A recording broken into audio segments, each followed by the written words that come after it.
Okay, we're going to do the last of the middle four strings, Drop Two Chords, 2-5-1 progressions. How's that for a long intro? And we started on D minor 7 on all of them. We did this voicing here at the 5th fret. We did this voicing here at the 7th fret. We did this voicing at the 10th fret. And now we're going to go up to the 14th fret.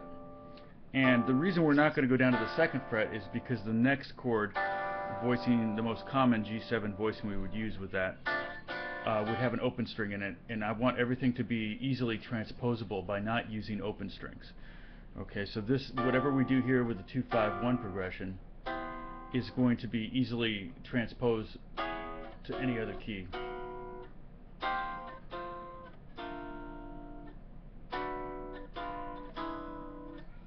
Okay, so now, so the first chord we're going to do is a D minor 7. And it's basically middle four strings, 15th fret, 15th fret, 14th fret, and 15th fret. And so that's C, F, A, and D. So that's the 7th, the 3rd, the 5th, and the root on top. Okay. And then the next voicing, most common, this would be a G7 chord, and it's 3rd, 7th, root, and 5th. And those notes are B, F, G, and D. And the fret numbers 14, 15, 12, and 15. So here's the two.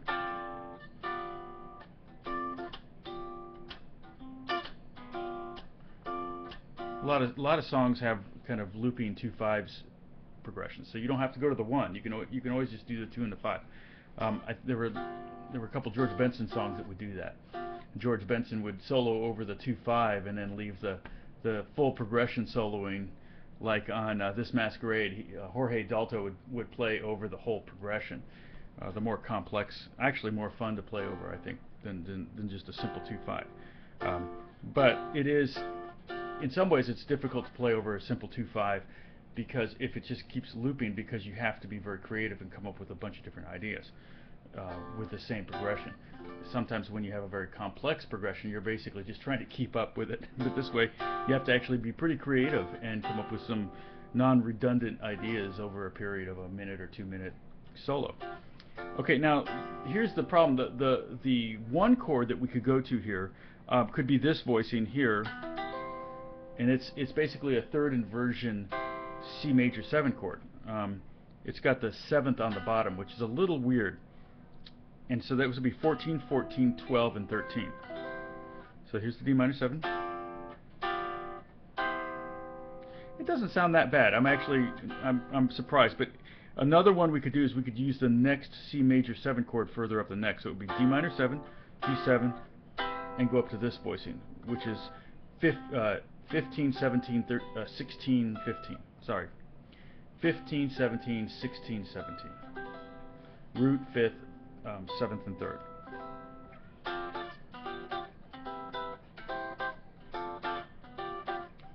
And what I did there is I just went to an A minor 7 chord. A minor 7 would be kind of the substitute, the minor sub for the C major. We could sit on C major for 4 beats.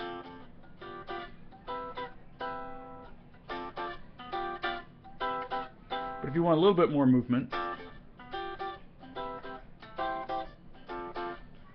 or you could even go to an A7 instead of an A minor 7. A7 leads really strong up to the D minor 7.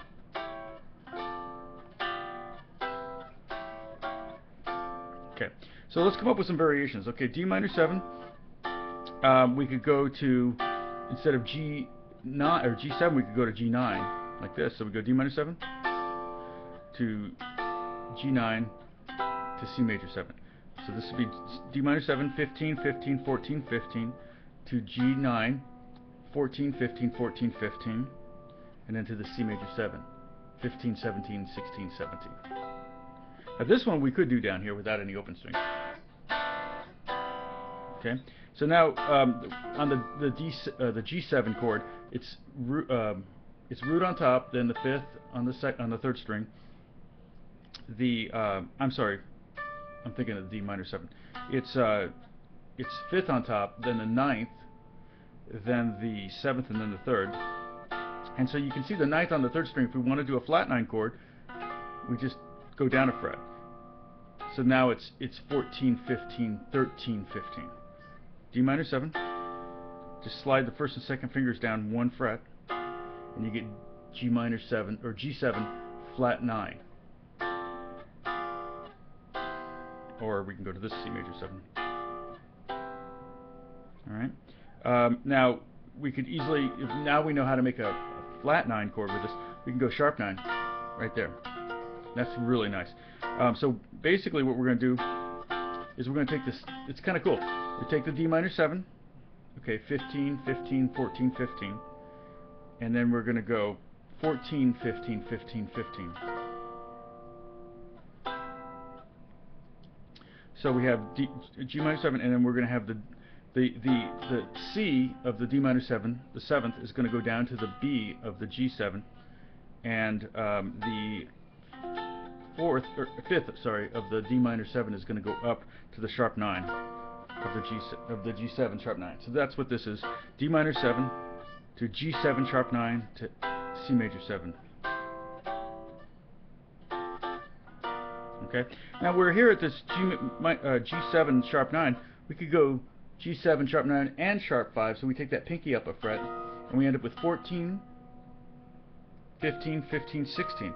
Check this out. We got a nice chromatic movement on the top. D minor 7, same one we've been using on every one of these so far. G7 with a sharp 9 and a sharp 5, C major 7. Isn't that cool? Now if I wanted to go G7 with a flat 9 sharp 5, I could go like this. So here's the, remember G7 flat 9, which is the diminished chord. But I could move my pinky up a fret and I get that sharp 5. So it's G7 flat 9, or G7 sharp 5. I like to say the 5 first and then the 9. G7 sharp 9, or sharp 5 flat 9. And that also leads chromatically up to the C major 7. So here it is.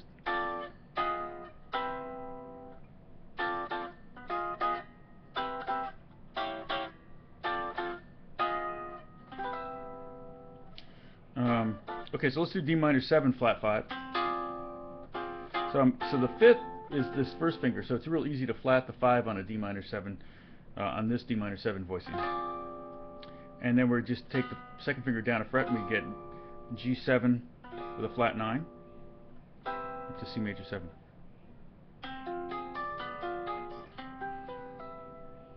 Or we could go D minor 7 to with a flat 5 to G, just plain old G7. We get that nice little movement there.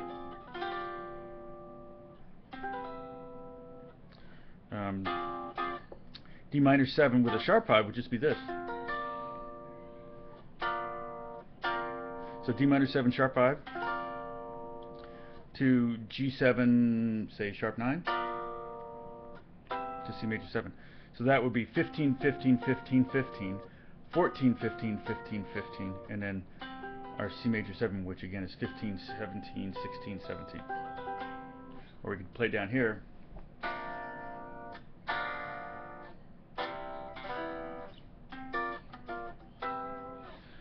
All right, what else could we do? We could go D minor 7 to G7 flat 5 at flat 9, and then maybe down to that C major 7. Okay, so the voicings on that again, we have D minor 7, and then we're going to go to G7 with a flat 5, so the D is going to get flatted down to D flat, and then with a flat 9, so the A is going to get flatted down there, and so we have 14, 15, 13, 14. And then we go to the C major 7 chord, that's 14, 14, 12, 13.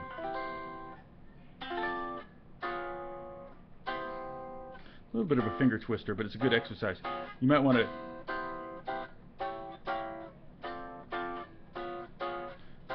turn that into an exercise. You know, pick maybe a couple of the most complex ones and play them as an exercise. So we did a flat 5 with a flat 9. Let's do a flat 5 with a sharp 9. That's a fun chord to play right there.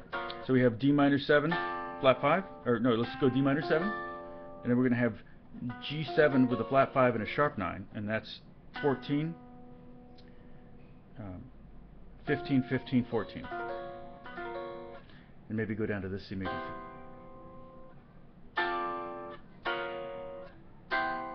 Or we could go up to the other C major 7. And if I maybe take the flat 5 on the D minor 7 flat 5, then do the flat 9 sharp, flat 5 sharp 9 chord, and C major. That sounds like this. Alright, so that's quite a few to work with. You can come up with some of your own, do some more alterations. I didn't even do G minor, D minor 9th, which would be something like this. Maybe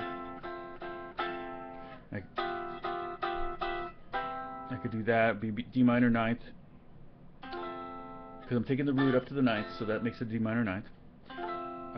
And then go to like just a regular old G7. Or no, I could take the 5th up to the 6th and make it like a G13. So we have that common tone, and then C major 7 again with the common tone. The top note doesn't change. So that would be D minor 9th is 15, 15, 14, 17, and then this G13th is kind of a nice voicing. It's 14, 15, 12, and 17, and then the last one, C major 7. Okay? Okay, have fun with these guys, and I'm going to start working on the bottom 4 strings now. That's going to be our next 4 lessons will be on the bottom 4 strings, and those will be more theoretical.